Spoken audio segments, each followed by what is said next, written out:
back to my class. As you know that I am Halimini San, teacher and junior lecturer of Ahliabad High School and Junior College.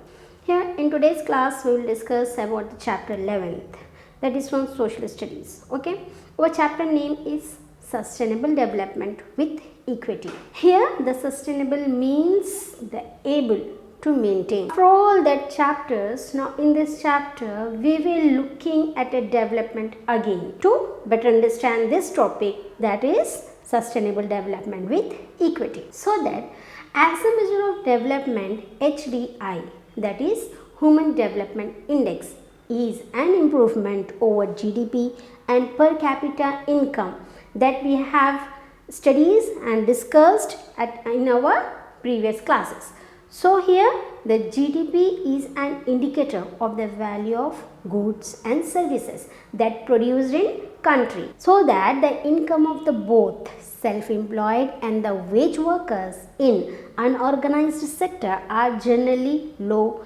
Here, with such a high percentage of workforce in low paid employment, increased in GDP and the enormous variety of goods and as well as the services also. Here being produced can be benefit only for the select groups.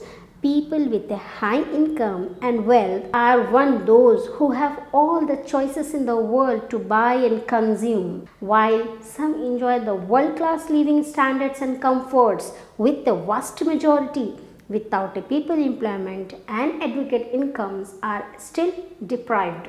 Here deprived means disadvantaged. Okay. Whereas the incomes are still deprived of the some minimum necessities for the decent livings.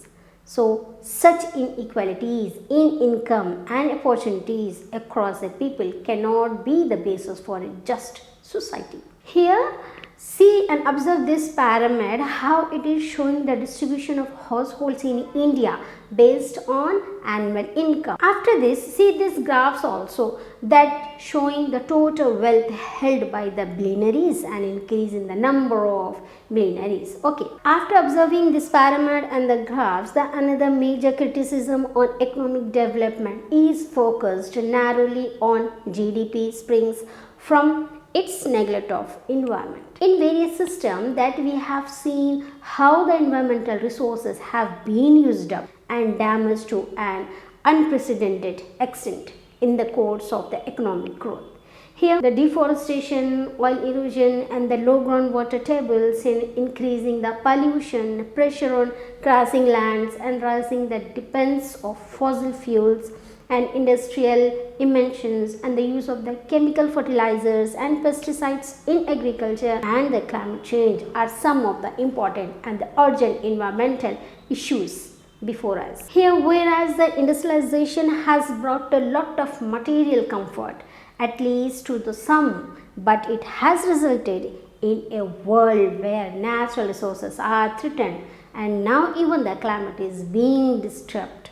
This pattern of growth clearly cannot be continued. Exactly. So, by this topic and in this topic, we will explore the relationship between the development, environment and people. How has expansion of economic activities affected and different aspects of environment, and how has the development meant for the people's access and right to the natural resources and for their lives. And can there be a different models of development? So, for these questions, we will seek the answers with the life issues and the people's life experiences. So, to find this in a broadened focus of the development from material goods and services to the people for present and for the future generation, as well as the environment with all its living and non-living resources. First, we will go with the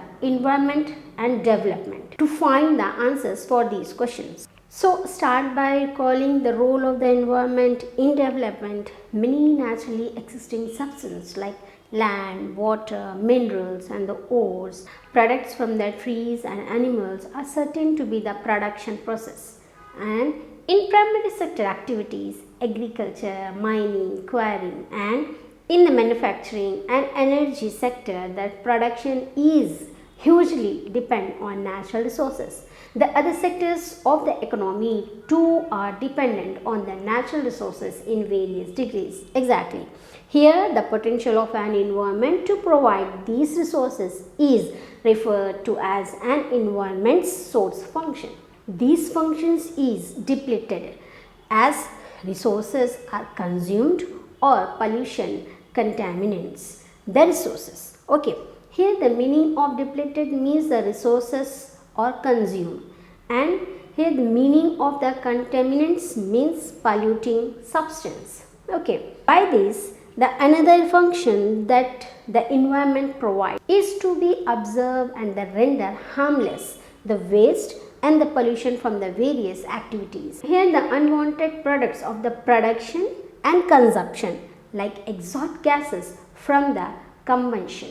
Here the combustion means the process of burning something. The water that is used to clean the products and discarded packings and the goods that are no longer wanted are absorbed by the environment. So this is an important as a source function. The sink function that is describe an environment's ability to observe and render harmless waste and pollution. When waste output exceeds the limit of the sink function, long-term damage to the environment occurs. Exactly. In the past 50 years of the economic development, both these functions of the environment has been overused. This has been said to affect carrying capacity of the environment.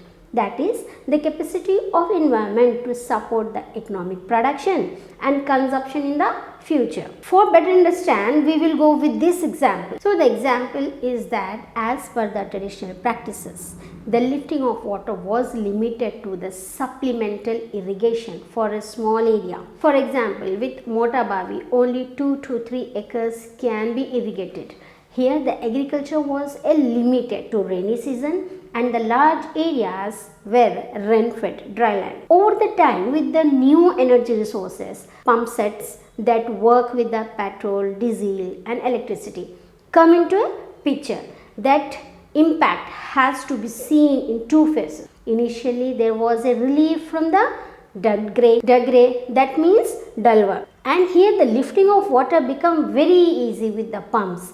Water was also available in plenty. When the open wells had water at 10 to 15 feet only, up most the 100 feet depth. Whereas with the lifting of groundwater by electric and the motor pumps, water table started going down, so that in some areas groundwater is being drawn from a few 100 feet deep.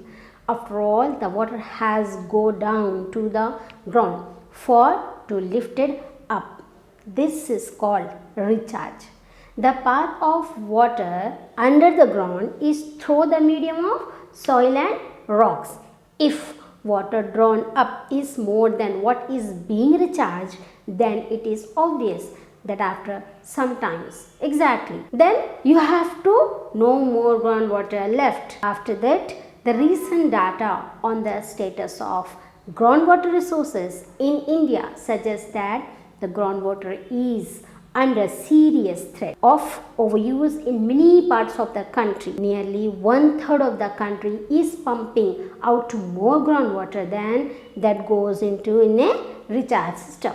About 300 districts have reported a water level decline of over 4 meters during the past 20 years. This is a serious issue, so that the points is an alarming rate to extraction of groundwater overuse is particularly found in the agriculture purpose, particularly found in the agriculturally prosperous regions of Punjab and West UP. Hard rock plateau areas of central and the South India and some the coastal areas are rapidly growing urban settlements. Here the overuse of the groundwater implies that the stock of groundwater is depleting. Yes, then the groundwater has been for lower and lower levels very rapidly. Here the quality of water is deteriorating along with the quantity in 59% of the districts of India, water from land, hand pumps and the wells is unsafe for drinking. Exactly. This is because groundwater from the chemical industrial waste from the agriculture and from the industry. Water is being used as a sink to dump all kinds of waste and the toxic substance. This is not easily reversible. So, this pattern of development is in direct contrast to that what sustainable development stands for. Is sustainable development is development that meets the needs of the present without compromising the ability of future generations to meet their own needs. Exactly. In other words, the better quality of life for everyone now and for the generations to come. Here the extent of our current resources used in such that the chance of the future generations to have the access to the fair share of the scarce resources are endangered. So the consequences of our resources used in terms of impact on the environment may induce the serious damages that go beyond the carrying capacity of the environment. Exactly. So to understand this, the environment and the development, how the environment plays an important role in development. In first example, we have discussed that how the groundwater level is going deep and low rapidly. Now we will see how these components are affecting the environment. Here, the pesticides are an important component of the modern agricultural practices. We know this very well. And they used to protect the crops from the pests so that the yield is high, absolutely. But here the environmentalists that realized a long time ago that the use of the pesticides had advised the impact on the environment. The environment is simply unable to absorb the toxic substance. Beyond a point, in the year 1962, the Rachel Carson wrote in a book. The name is Silent Spring, about the impact of the spraying of DDT for mosquitoes control on birds and human beings. But this substance, like heavy metal contained in pesticides, do not decompose from the environment, but instead they accumulate inside living organisms. Okay, the poison in DDT gets deposited in the body of fishes in the lakes, whereas the water containing DDT fishes and flows, the poison is too small in quantity to kill the fish. But if one bird eats several fishes, the combined dose of the chemical inside the fishes is lethal enough for the bird. Exactly. Here, the Rachel Carson also showed that the insects like mosquitoes quickly develop the resistance to DDT sprays. Her findings are a clear example of how the human action is irreversible, destroys nature and human beings themselves also. In India, the lethal impact of the pesticides was seen for the pesticide that called as endosulfan in 1976 to protect the cashew crops from pests. Here, the government carried out the treatment of 15,000 acres of land with endosulfan, which was spread by helicopters. This happened in Kasaragod in northern part of Kerala. The air, water and entire environment was suffused with the pesticide.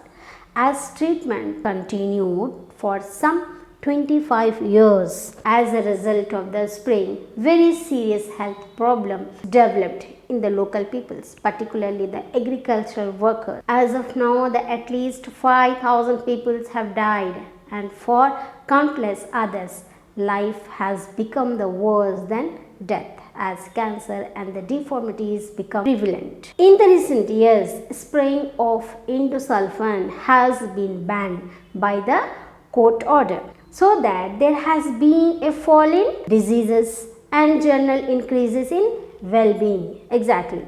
This is not an isolated incident particularly to that area only. Here the numerous studies point out the overuse of the pesticides in modern agriculture and its impact on environment and people also. Here the only 1% of the pesticide actually acts on the pest and the rest goes into our system through food, water and the environment. Exactly. This is the examples that show the environment and development, how they are interconnected.